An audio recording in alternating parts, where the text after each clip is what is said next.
Buenas noches, bienvenidos a una emisión más de Primer Círculo. Soy Carlos Elizondo. Muy buenas noches, soy Federico Reyes Heroles. Bienvenidos a Primer Círculo.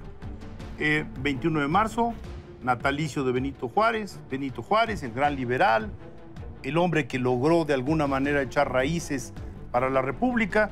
Pero, ¿de verdad entendemos lo que quiere decir una república liberal? ¿De verdad sabemos lo que son los valores liberales? Porque hay autores relativamente recientes que dicen que hay democracias en países que son no liberales y que por lo tanto no han asumido lo que supone ser un país liberal en tanto que valores. ¿Tú qué piensas, Carlos? Pues buenas noches. Estoy de acuerdo contigo de entrada. No tenemos claro lo que es, a mi juicio, no se puede separar lo democrático de lo liberal. Si le quitas lo liberal se vuelve otra cosa, se vuelve censatario, electoral, pero no tiene este elemento sustantivo de respeto a las minorías, de respeto a una serie de libertades, etc. Yo contigo estoy ahí. Lo que me parece aún más paradójico es que, puede ser un poco brutal, pero Benito Juárez es al siglo XIX lo que Carlos Salinas al siglo XX, en el sentido de su liberalismo. Sí, Benito Juárez fue un hombre honesto, o fue un hombre que nos defendió de la intervención francesa, pero sus políticas liberales son aún más fuertes que las de Carlos Salinas. El artículo de la desamortización de los bienes de la Iglesia, que es el que aprendemos en la primaria, secundaria o prepa, o nunca, quién sabe cuándo, pero cuando se aprende, que es las corporaciones no deben de tener tierra, incluye a las corporaciones indígenas. Quien privatiza y vuelve como única forma de propiedad la individual es Benito Juárez. Cuando Carlos Salinas cambia la reforma agraria, se regresa un poquito, pero no prohíbe la propiedad ejidal, no prohíbe la propiedad comunal. O sea, Benito Juárez era más liberal que cualquiera de quienes nos han gobernado en el siglo XX. Ahora, es clarísimo que tenemos un desfase entre lo que es la cultura ciudadana de lo que han sido nuestras constituciones. Es decir, siempre ha habido una constitución más liberal, si lo quieres poner así, o más de avanzada que el resto de la población. Bueno, hay que recordar que la Constitución del 57 fue promulgada en nombre de Dios. Es decir, todavía traíamos ahí un rezago brutal. Tienes toda la razón. Seguíamos siendo esa república que juraba ante Dios su propia Constitución, pero en sus elementos centrales es mucho más liberal que la del 17 y es mucho más liberal que la que tenemos hoy incluso, porque eran estos liberales que provocaron una guerra civil, que creían que había que imitar a los Estados Unidos y creían que a través de una reforma institucional parecida a la de los Estados Unidos iban a poder seguir el tipo de desarrollo que los Estados Unidos tenían. Eran unos amantes de las reformas estructurales al por mayor, digamos. Entonces, esa es para mí la paradoja. Es el héroe de las izquierdas, es el héroe también republicano del poder en cuestión, es el héroe que los panistas no se atrevieron a confrontar, a pesar de que eran los anticlericales que rompieron con esa relación tan cercana entre Iglesia y Estado que había previa a la Constitución del 57, el registro civil, educación, etcétera. Pero es un liberal de cepa. Ahora que están de moda los derechos indígenas, Benito Juárez no creía en los derechos indígenas. Para él su gran logro personal había sido aprender español y vestirse como occidental. No había la idea de los derechos de las etnias, no iba por ahí.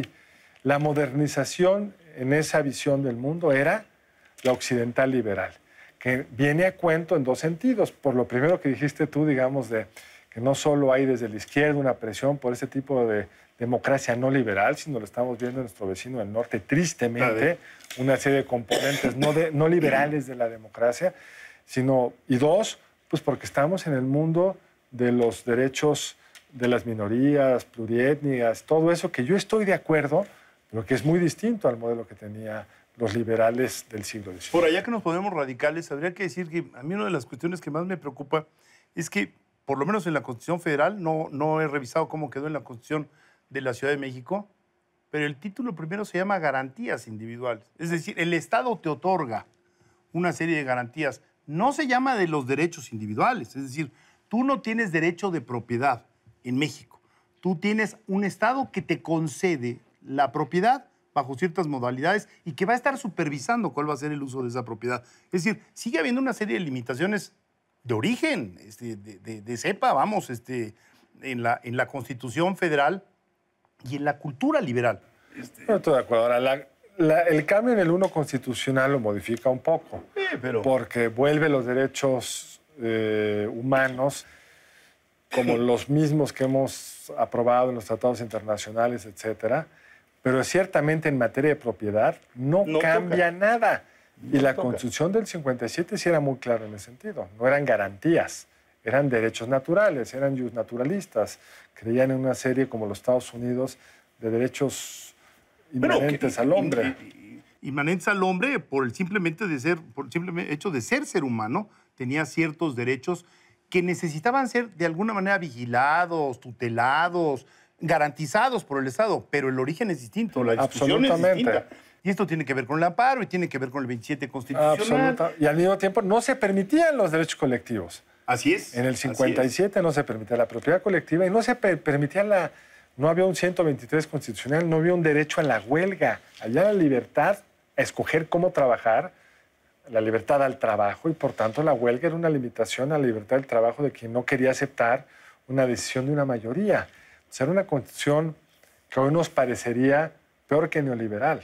Bueno, y después está esta discusión, Carlos, que no deja de seguir siendo algo vigente entre lo que es los derechos comunitarios y lo que son los derechos societales. Con relación a las inversiones en el sector energético, por ejemplo. Pues resulta que el presidente Salinas, como tú sabes, impulsó una reforma al 27 que iba muy bien hasta que modificaron la reglamentaria en donde tú, ejidatario, no puedes vender tu propiedad si no tienes la aprobación de la comunidad. Por lo cual, cancelaste lo que hubiera sido un paso libertario, ¿no? O sea, bueno, haz lo que quieras con esa propiedad que te dio el Estado por razones de orígenes étnicos, de orígenes, lo que tú quieras, sociales. Bueno, lo tenemos cancelado. Tienes inversiones pagadas, por ejemplo, paradas en el estado de Oaxaca por $1,000 millones, porque hay precisamente un voto comunitario que impidió la asociación entre la comunidad y la empresa que iba a poner generadores. Pero aún es más complicado. Si se llega a dar esa transmisión, luego siempre se puede revertir. Así es. Es decir, nunca se generan la misma certidumbre que se genera con derechos individuales, privados, normales, digamos, o vienen las constituciones liberales tradicionales.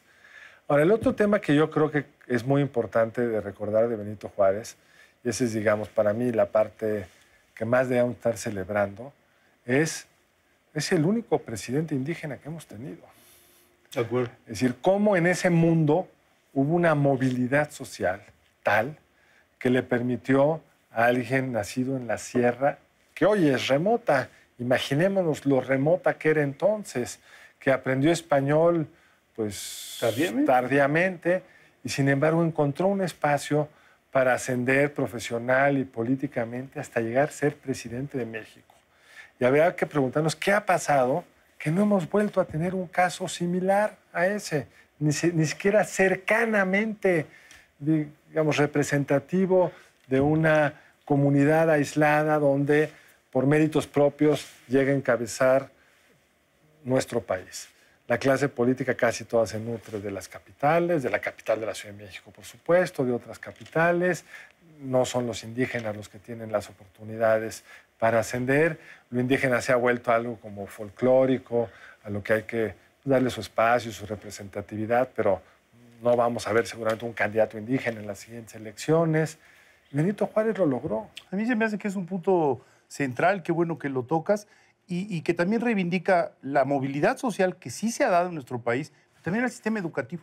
Porque cuando uno ve cómo fue que pudo ascender este personaje que es apasionante, hay que decirlo, uno puede tener coincidencias y diferencias con la forma como actuó, si tuvo facultades constitucionales extraordinarias, pero no hay ninguna duda de que el individuo era un hombre honesto, de que el individuo fue un hombre que ascendió haciendo el mejor de sus esfuerzos, que el individuo creía en esta medianía, que no acumuló riqueza, que el individuo tenía una actitud nacionalista en el mejor sentido de la palabra, ¿no? Pero al mismo tiempo con el pragmatismo a la mitad de la guerra con los franceses de los famosos tratados Maclean-Ocampo. Y que, para recordarle al auditorio, Sí, permitían derecho de paso a los Estados Unidos en el Golfo, en el Istmo de Tehuantepec, y que no fueron aprobados allá. Y otra cuestión que es muy interesante es cuando revisa uno la literatura de los liberales, no solo de Juárez, de los liberales del siglo XIX mexicano, es esta muy estrecha relación que tenían, por ejemplo, con Francia. Es decir, eran hombres muy ilustrados, que hablaban francés, que leían francés. No leían en inglés, leían a Francia, leían a Tocqueville, leían a los ilustrados del siglo francés. Imagínate lo que era conseguir un libro en el siglo XIX y leerlo en francés. ¿Dónde aprendieron francés? ¿Dónde tuvieron, digamos, ese tiempo para saber que tenían que aprender de los otros, que tenían que leer a los otros y que tenían que internacionalizarse? Porque eran, en ese sentido, una clase ilustrada muy internacional. Brincos diéramos, ¿no? Eso por un lado, y por el otro lado tuvieron, digamos, unos conflictos, que enfrentaron unos conflictos que ante los problemas que tenemos ahora, no recordemos el tamaño de aquellos. Digamos, tuvieron que enfrentar una guerra civil, una invasión de esos franceses que leían con tanto cariño, un emperador impuesto con las fuerzas de Napoleón III. En fin, fue un momento donde la soberanía nacional estuvo realmente en riesgo. Y por esas características personales que tú decías de Benito Juárez y de muchos de quienes lo rodearon, fueron capaces de sortearlo y mantener la integridad territorial y recuperar la soberanía y sentar las bases del país moderno que el siglo XIX nos permitió construir con todas sus deficiencias y limitaciones. Además, hay algo que nos puede parecer ahora absurdo, pero gobernar un país tan incomunicado como el que gobernó Juárez ha sido muy difícil. Es decir, esta figura de la desaparición de poderes, que ahora sabemos que fue utilizada sobre todo en los años 60, 70 como una actitud para una figura para poder correr a los gobernadores, en el siglo XIX era muy diferente porque auténticamente se desaparecían los poderes. De pronto ya no sabías quiénes eran los legisladores en el estado de Chihuahua, no tenías contacto con el estado de Chihuahua, no sabías dónde estaba el gobernador, no sabías dónde estaban los representantes del Poder Judicial. Habían desaparecido los poderes y entonces tenías que tomar ciertas medidas para restablecer cierto control. Es decir, hoy volamos de la Ciudad de México a Tijuana 3 horas 15 y nos parece larguísimo. Imaginemos lo que era esa república desintegrada y al presidente Juárez dando la vuelta en su carroza con la Constitución en la mano. Sí, era un personajazo y por eso se tiene merecido que hoy sea puente, que mañana celebremos su natalicio y que haya sido una de las piedras angulares desde ese liberalismo que nos puede, a mí no, pero a muchos les puede parecer excesivo, que desde ese liberalismo fue piedra fundadora de lo que hoy es México. Y no hemos mencionado algo, pero en un mundo tan convulso por cuestiones religiosas, me parece que es importantísimo el que nos hayan dado ese marco de convivencia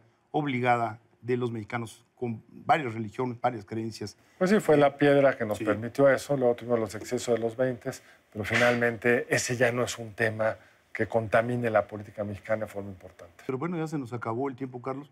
Estuvo muy sabrosa la charla. Qué gusto. Me despido, muy buenas noches. Nos vemos en la próxima emisión de Primer Círculo. Buenas noches, nos vemos el lunes entrante en Primer Círculo.